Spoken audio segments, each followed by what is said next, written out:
nós sempre começamos a aula por uma roda de conversa. E essa roda de conversa pode aparecer também em outros momentos da aula, mas o início sempre é feito com uma roda de conversa. O professor ou a professora sentam-se com os alunos no chão, formando uma roda, e o professor anuncia para os alunos o que eles vão fazer durante a aula. E aí ele pergunta para os alunos se eles conhecem as coisas que vão ser feitas. Sempre um ou outro conhece alguma coisa da aula, e aí o professor pede que eles falem sobre isso. Depois ele dá mais algumas explicações. Qual o sentido de fazer isso? Primeiro, a roda de conversa com todos sentados iguala todas as pessoas. Eles ficam todos no mesmo plano. E quando eles falam do que vai ser feito na aula, eles imaginam as coisas que serão feitas. De alguma certa maneira, eles trazem para o plano da reflexão, para o plano da consciência, as práticas que ainda não estão acontecendo. Esse é o primeiro momento em que os alunos começam a aprender mais do que futebol. Eles aprendem a organizar o pensamento em função das práticas, eles aprendem a refletir, eles levam conhecimentos para a sua consciência, eles se tornam coautores da aula e não apenas receptores passivos da aula. Nós do esporte, nós da educação física, a gente vive perseguindo o grande atleta, o grande talento, né? Aquele que vai ser o campeão olímpico, o campeão mundial. Mas isso é mais fácil de fazer do que ensinar esporte para todo mundo. Então o verdadeiro milagre na nossa área não é ensinar a ser campeão do mundo, né? Ser campeão do mundo de atletismo, ou de futebol, ou de basquete. O nosso milagre seria ensinar esporte para todo mundo. Isso a gente nunca conseguiu.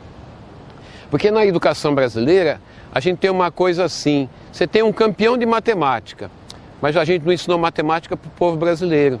Você tem o campeão de português, de redação, mas a gente não conseguiu ensinar os brasileiros a lerem criticamente, entenderem as coisas que leem. A gente conseguiu ter campeões no mundo de futebol, de atletismo, mas a gente não conseguiu ensinar esporte para todo o nosso povo. E se a gente ensinasse esporte para todo o nosso povo, a gente teria, no campo do alto rendimento, provavelmente, quase que certamente, melhores resultados, mesmo que esse não fosse o objetivo. E nós do esporte educacional, a gente tem que ensinar, tem que convencer as autoridades, porque seguramente as autoridades de educação do nosso país nem compreendem o valor do esporte e nem dão valor a esse esporte. E a gente teria que convencer a nossa sociedade, nossas autoridades, de que o esporte ele pode ser muito transformador. O esporte por si só, ele não é nem bom nem ruim. Ele pode ser para o bem e pode ser para o mal. O esporte para o bem, ou seja, o esporte que vai formar um bom cidadão, que vai ensinar o valor da liberdade, o valor da generosidade, né? O esporte que vai transformar a pessoa em alguém que tenha criticidade, né? Que dê valor à democracia. Esse esporte só pode ser produzido quando for orientado por bons professores. Então tudo começaria, né, por formar bons professores, por investir na formação dos professores, pela valorização do salário dos professores. Só que ao longo da nossa história, o país foi desvalorizando o professor. Nós somos as pessoas que tiramos a criança de casa e enviamos para o mundo. Nós ensinamos o caminho para o mundo todo. Então isso tem um valor extraordinário e deveria ser muito valorizado. Não tem sido, mas deveria ser, né? E no caso da educação física, no caso do esporte, tem um outro componente. Nós do esporte escapamos dessa arquitetura tradicional, que eu julgo danosa, de prender crianças e adolescentes, principalmente as crianças, dentro de salas de aulas, presas numa carteira com meio metro quadrado de movimentação. Isso é desumano, isso é cruel. A gente prende essas pessoas 4 horas por dia em espaços reduzidos. E no esporte não, eles estão no espaço aberto. Segunda coisa é que o esporte é encantador. Eu não preciso convencer minhas crianças e jovens que estão comigo numa quadra a fazer aula. Eles querem fazer aula. Eles aderem, eles são voluntários. Então, com uma bola, como dizia o Sócrates, né, com uma bola nos pés ou nas mãos, eu posso ensinar de tudo para eles, porque eles querem aprender. Então, o motivo de levá-los ali é o futebol, é o basquete, é o atletismo, né? É o handebol, mas é o tênis. Mas esse é o motivo que os leva ali. Mas o meu motivo de tê-los ali é ensinar com aquela bola, com aquela quadra, é ensiná-los a viver, ensiná-los a cumprir esse compromisso ético com a vida, que é o de viver evitando que a vida seja danificada, evitando que a vida seja atacada, evitando que a vida seja destruída, né? Ensinando que a gente tem que cuidar do meio ambiente, ensinando que a gente tem que cuidar das pessoas, ensinando que temos que saber cuidar dos mais novos, dos mais velhos, e ensinando a fazer isso com valores como generosidade, como amorosidade, com caridade, né? Como democracia, cooperação, né? Então são essas coisas que o esporte pode ensinar, mas de uma maneira extremamente simples, extremamente prática. Ensinar isso com bola. Eu não preciso fazer discurso para meus alunos. Eu ensino um jogo, por exemplo, que seja cooperativo. E à medida que eles vão aprendendo aquele jogo, eu vou aumentando as exigências de cooperação. E com isso eles vão se tornando mais cooperativos. O jogo acaba, mas o conhecimento de cooperação não, leva-se para a vida. Eu ensino um jogo em que os meus alunos têm que pensar, resolver problemas para praticá-lo. E eu vou aumentando as exigências, tem que pensar cada vez mais, cada vez melhor. O jogo acaba, mas o pensamento é levado para a vida, né? Então, o que eu ensinar nesse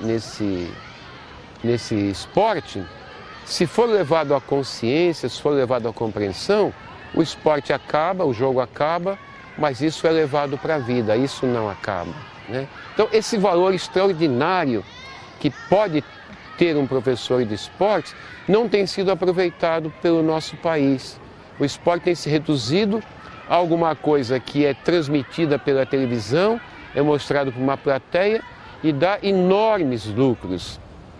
Agora, o lucro social de um esporte educacional bem praticado é muito maior do que esse lucro financeiro que é reduzido a algumas pessoas que investem nisso. Porque o esporte, ele tem alguns componentes que por si só, eles são excludentes, eles excluem pessoas, porque o esporte, tal como a gente o conhece, ele foi inventado por uma sociedade bastante machista, ele foi inventado por homens, né, com princípios machistas, e foi inventado para que homens brancos, saudáveis, fortes, ditos atléticos, o pratiquem. Ele não foi inventado para mulheres, não foi inventado para crianças, ele não foi inventado para pobres, ele não foi inventado para deficientes.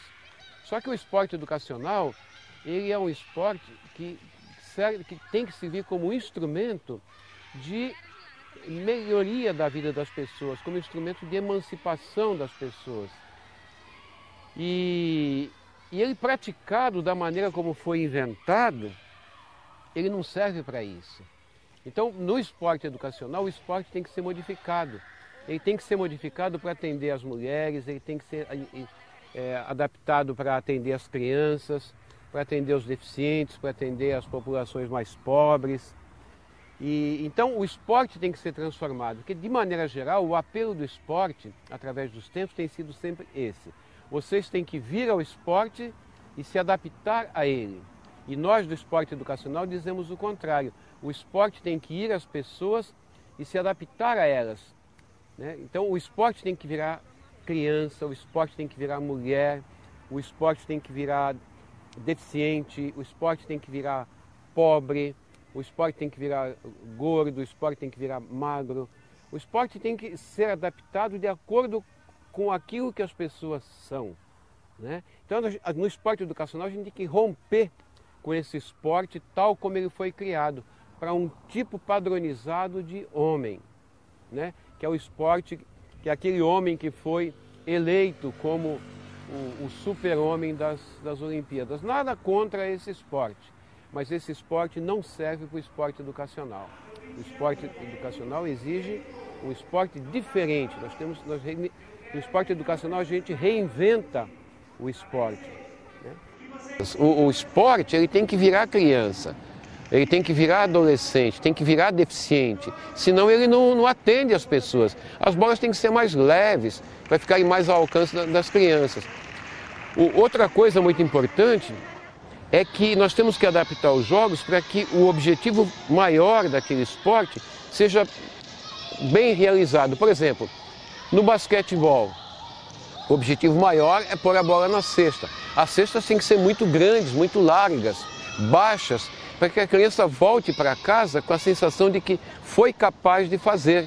No futebol, as traves têm que ser largas para fazer muitos gols, com bolas leves para facilitar a obtenção do gol, para que elas tenham a sensação de que são capazes. O esporte tem que passar para quem pratica, para quem está aprendendo, a ideia de que essas pessoas são capazes de realizar, e não a ideia de que são incapazes. A escola já passou demais a ideia, através de tantas avaliações, de que as pessoas são incompetentes, são incapazes. A educação tem que passar para as pessoas sempre a ideia de que elas são capazes de realizar e não de que elas são incapazes. Porque o real é, todas as pessoas do mundo são capazes de fazer bem feitas as coisas que querem, que precisam fazer. Nós podemos pecar na metodologia, mas se a gente trabalhar adequadamente com as metodologias, todas as pessoas são capazes de aprender matemática, de aprender português, de aprender basquetebol, de aprender a nadar, de aprender atletismo. É o jeito de ensinar que decide isso.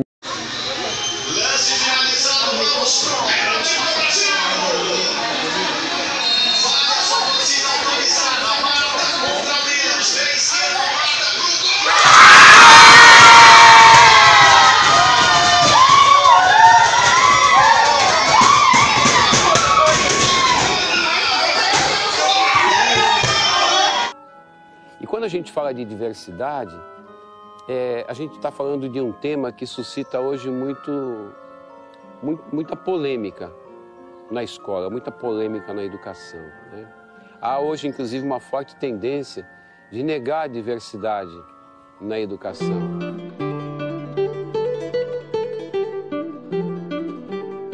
Quando a gente fala de diversidade, de identidade, a gente está falando de todas as coisas, né?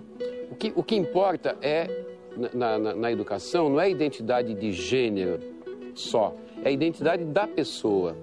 O que implica em sexualidade, o que implica em gênero, o que implica em moralidade, o que implica em afetividade, intelectualidade, motricidade. São as várias dimensões, né, que uma pessoa tem que desenvolver para poder firmar a sua identidade.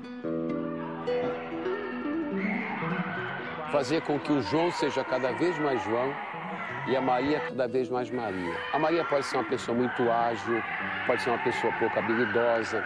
A Maria pode ser uma pessoa quieta ou uma pessoa ruidosa. Não importa. Tendo uma orientação ética, a Maria consiga firmar sua identidade, consolidar sua identidade, constituída por tudo aquilo que ela pode vir a ser. O esporte, ele é uma ferramenta educacional muito importante e ele precisa ser praticado dessa maneira, de maneira a não excluir, de maneira a respeitar as pessoas naquilo que elas são. E a realidade das pessoas é que elas são diversas. A pedagogia do esporte tem que estar preparada para receber as pessoas todas como elas são. O esporte tem que vir a criança. A gente mostra para ela que o esporte feito desse jeito proporcionou para ela meio dia de alegria. A vida valeu a pena. Essa lição ela não vai esquecer nunca mais. Está escrito na Declaração Universal dos Direitos da Criança, do Unicef, no 7º princípio, que toda criança tem direito a brincar, e a gente respeita esse direito.